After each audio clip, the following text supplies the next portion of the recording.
Good evening. It is Friday night, and tonight we're going to read Genesis 15. Before we start, I'd like to. I wanted to tell you all about something that some of us are going to be doing, and it might be something you might be interested in organizing where you are. We're going to be making prayer boards, which is kind of like a vision board, except everything is geared around your prayer life. So I made one, I think year before last, and I used a science project board at that time, and I just made and glued envelopes and put different labels on them. I put one for family, and I put one for my business. I put one for my church, and then I forgot, there were two or three others, but it's moved out of the way now and I can't remember. But anyway, I had several little places that I could put prayer requests, and I did my best to keep it up. For a long time I kept it in a place where I would see it to remind me to pray and who to pray for.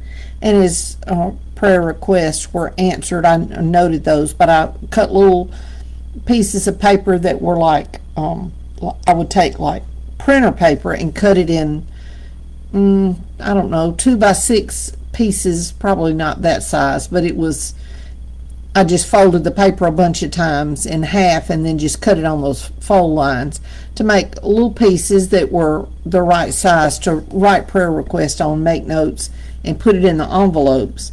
And so we're getting ready to do that again, and I was telling a friend about it this afternoon, what we were doing, to see if she was interested in coming. And I got to thinking about all the different ways you can make a prayer board. You can use those science project boards, which you can pick them up at Dollar Tree for a couple of bucks. It's really according to what size, where you're going to have it, and what size will fit in that area. And so what I did was I found, in fact, you can see it over my shoulder, there's a whiteboard. I've made my place for it this afternoon. It's an 18 by 24 whiteboard, the magnetic.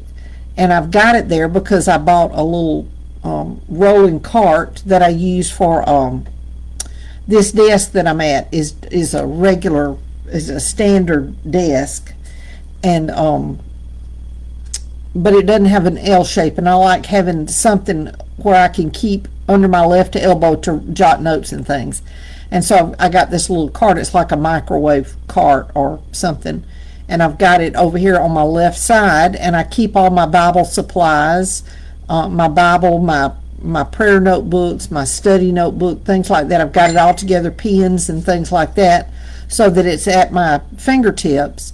But when I need to, it's on rollers, so when I need to, like if we have company, I can either move that out of the way, or I can clear the top and somebody can use that for a table. And then I have, on the other side, I have my printer, and I've also got it on a roller. So again, when I have company, I don't want it sticking out in the middle of the floor and taking up space, so I can roll it into the extra bedroom and get it out of the way. But this little cart has been real handy, and so I've got what's going to be my prayer board mounted on that little cart, and so it's right there in front of me. I can make notes, stick it in the envelopes, but I chose the whiteboard so I can write things down if I need to, and erase it, but I still have the capability of attaching things using magnets. So that's what I'm going to use. But you might want to use a bulletin board, or you might want to use like I said, the science project board. And I had the idea, I told my friend, if you want one that you can move around, you could even make a binder, use a binder to do that. And then it's portable wherever you are. You've got the opportunity to take it with you. I was seeing my reflection in the cabinet over there, and I was trying to figure out what it was. You can take it with you wherever you are, and you can put your Bible notes in there too. So there's a lot of different ways you can do it. So if you're interested and you're in the area, I'll see when we're going to do it, and maybe you can join us, or maybe you want to start a group in your own area, and we're just going to make an evening of it. It's just going to be a time to get together and eat, and we're all going to bring our craft supplies and our glue guns and our glue sticks and anything that we want, and we're just going to have a good time fellowshipping together and talking about our prayer boards, and set a time to do it together, to encourage each other, because there's nothing that we can do that's better than praying for other people. And that, to me, I'm a very visual person. It's hard for me to listen to an ebook, or listen to a podcast, or I can listen to the radio and music going and everything, but as far as a program where I need to listen and get information, I have to have something to keep my eyes focused on. So that's a way that it will help me. I always admire people that can ride down the road and listen to an audio book, or listen to a football game or something like that, and keep up with it, because my mind wanders. I'm listening, and all of a sudden I'm thinking about that load of clothes that I forgot to move from the washer to the dryer, or I need to remember to move that off the front porch when I get home. My mind wanders because my eyes are not focused on what I'm doing. So that's just something to think about. And vision boards are a great idea too. Both of those can be used in conjunction with each other.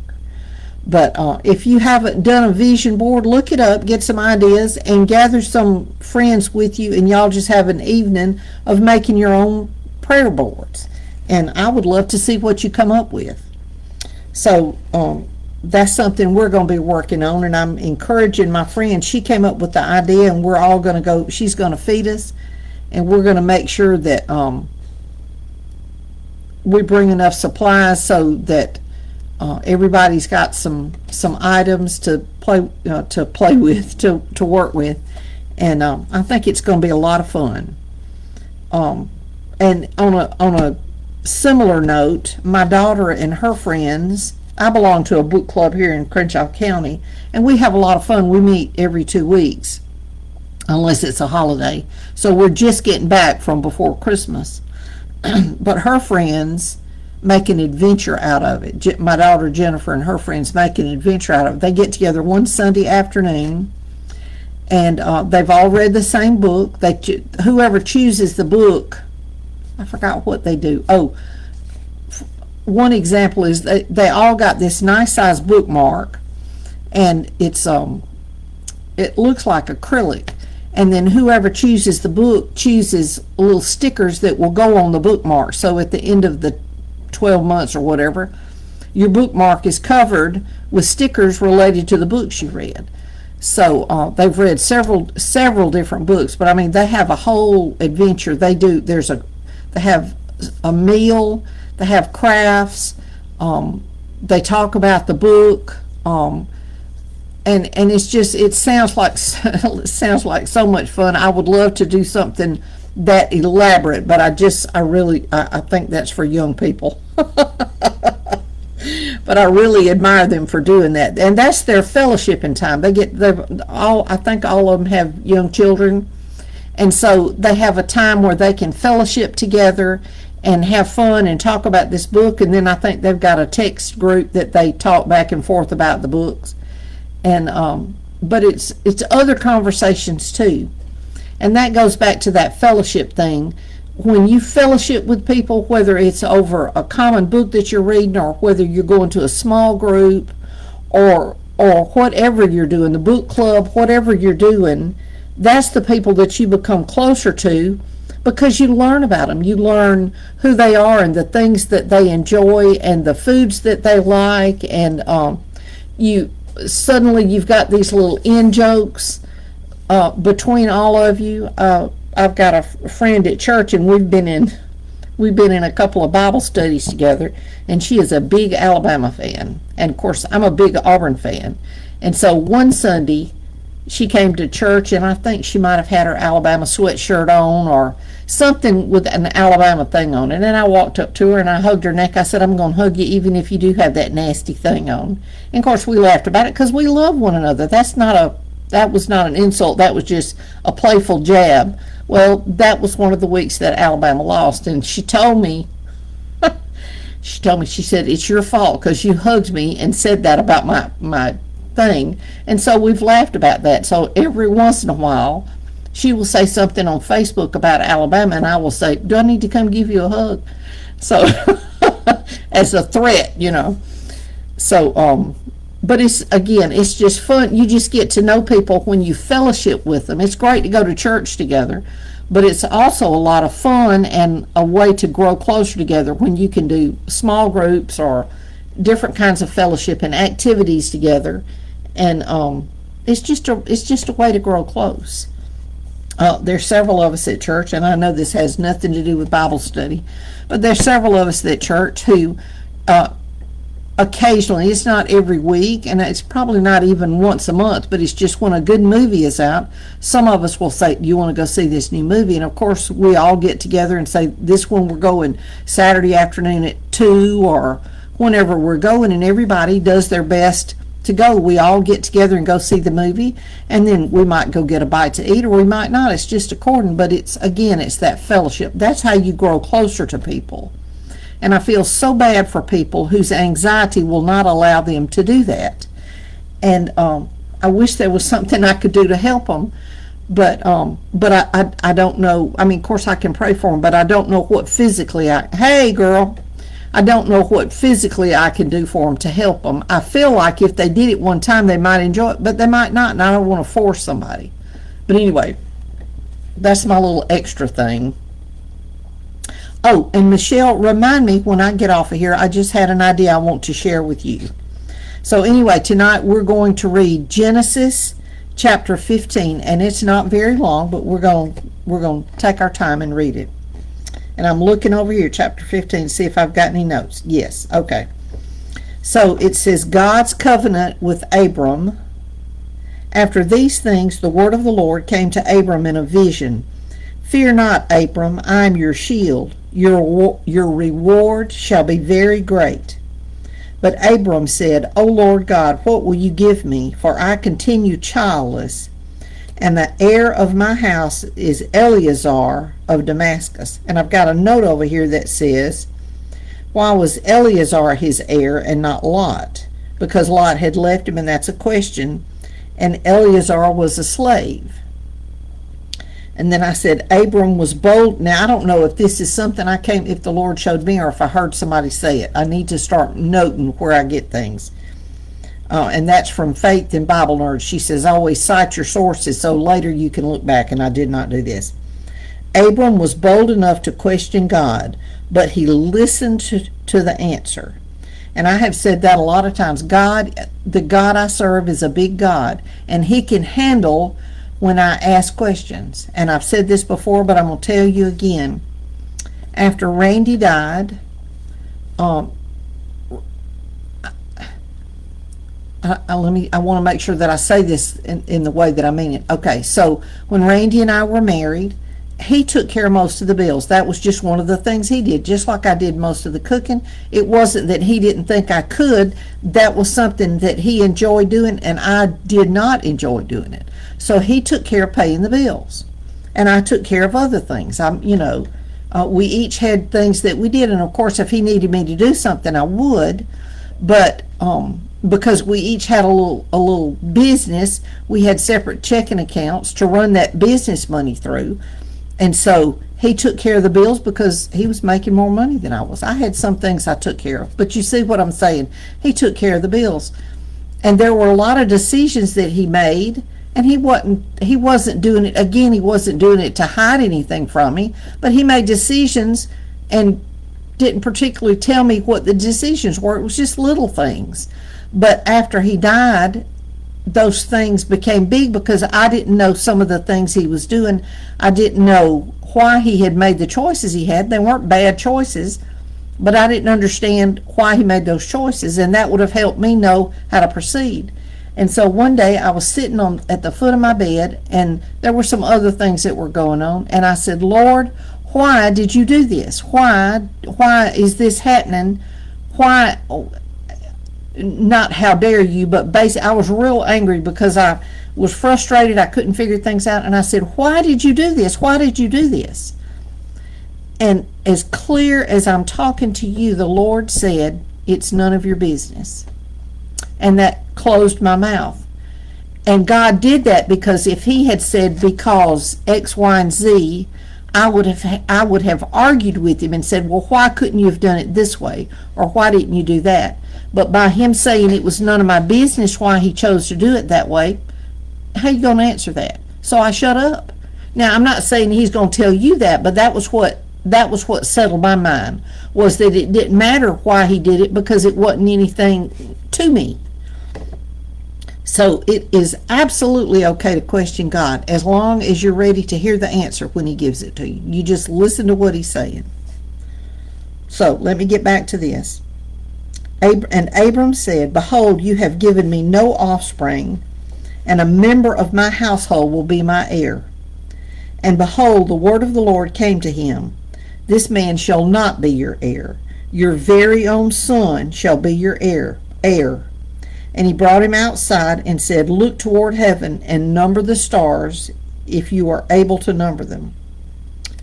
And I don't know about where you live, but I can go out, if I were to go right now, unless it's cloudy, if I were to go outside right now, take a blanket and lay down in my yard and look up, there are no trees directly around my house.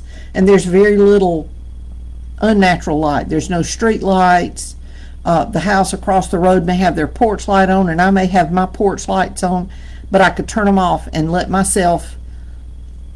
eyes adjust for about 5 minutes, and I will start seeing millions and millions of stars because there's nothing competing with that light.